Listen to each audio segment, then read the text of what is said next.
Hey everyone, welcome back to my channel. Hope you're all doing well out there. And today we're gonna start the running. But before we get into it, do me a favor, like, comment, and subscribe. Subscribe. I really would appreciate that. Also, as always, a shameless plug for my TeePublic store. I'll leave a link for that in the description box below. And today we're gonna go back to 1987 for The Running Man. Yes, with the brand new Edgar Wright directed movie coming out this Thursday, which I'm going to see Thursday evening with my son and my good buddy Dale _ from the Bat and Spider podcast. I figured let's go back and revisit the Arnold Schwarzenegger cult classic from 1987. As a matter of fact, this one came out November 13th of 1987. It's rated R, had a budget of $27 million, and upon release it made $38 million. This was directed by Paul Michael Glazer. He was most notably for playing Starsky on Starsky and Hutch, TV show from the 70s. In this film, we got Arnold Schwarzenegger as Ben Richards. We got Maria Conchita Alonso playing Amber. She gets thrust into the situation just because her and Ben Richards' paths cross. Yaphet Kotto plays Laughlin in this film. We got Jim Brown playing Fireball. We got Jesse Ventura playing Captain Freedom. We got Richard Dawson playing Damon Killian as the game show host of The Running Man. And Damon Killian was an actor. I mean, he was in Hogan's Heroes back in the 60s and the 70s. It was a TV show I remember watching with my dad. And then he's most famous for hosting The Family Feud in the 80s, and then he did this film. And he was actually friends with Schwarzenegger. That's kind of one of the reasons why he got this film and did it.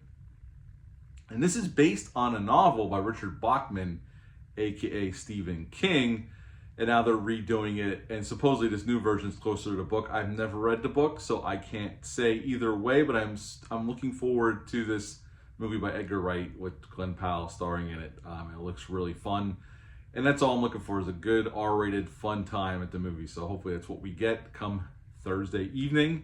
And Schwarzenegger was just coming off of Raw Deal in '86. Predator came out earlier the year this came out.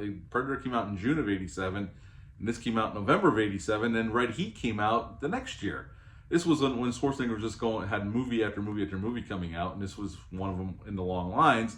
And this takes place in the future, 2017, in the future. And Ben Richards is a police officer. He's in a helicopter, and he gets orders to open fire on this food riot, and he refuses to do so, and he's taken into custody.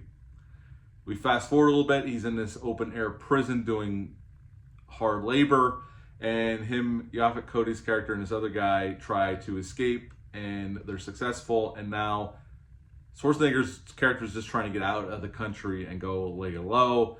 This is when he comes in contact with Amber, because she's living in his brother's apartment. We find out his brother was taken off for re-education. It's very fast. This is very much an authoritarian government, and it's all centered around this game show. Everybody has an agent. The president has an agent.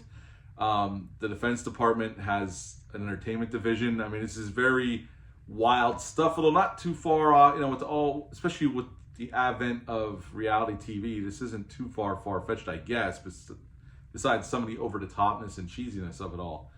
And pretty much Schwarzenegger gets caught again, his character, and then he has to go do The Running Man along with Yaphet Kotto's character, the other guy, and then Amber gets tossed in as well because she was searching for the original footage. They doctored the footage to frame Richards, saying that he opened fire on the food riot, and she finds the unedited footage that they're going to use later on to clear his name and screw over Killian and the network. And pretty much they do that. They get to go through the game zone, they make it out, and then they go back to the network to take their revenge along with the other rebels, and that's pretty much the end of The Running Man. So what to like about this film? The cast. The cast is great. Schwarzenegger is awesome here. I mean, he was born to play a movie like this. And it's definitely tailored towards his strengths as an action star and movie star. The rest of the cast is great here. Maria Conchita Alonso, I always like when she shows up. I liked her in Predator 2 a lot. She's been in a lot of other films over the years. Yaphet Kotto is a great character actor. Jesse Ventura is cool to see him here. Jim Brown. Richard Dawson, I love him as Damon Killian.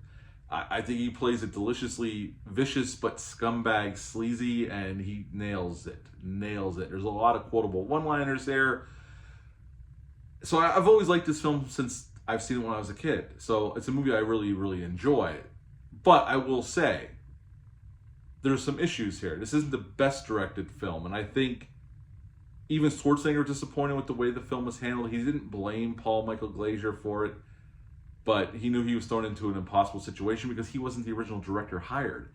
none other than Andrew Davis, the gentleman who directed The Fugitive, Under Siege, Code of Silence before this, Above the Law, and he would work with Schwarzenegger on Collateral years later. He was originally hired and actually was on set filming, but after the first week he was over budget, behind schedule, and they fired him and they brought in Paul Michael Glazer to take over. And Schwarzenegger always said that he felt like it looked too much like a TV show and not enough like a movie, and he wasn't getting some of the nuances of some of the things they were trying to get across about the government and this network and all the propaganda and all this stuff.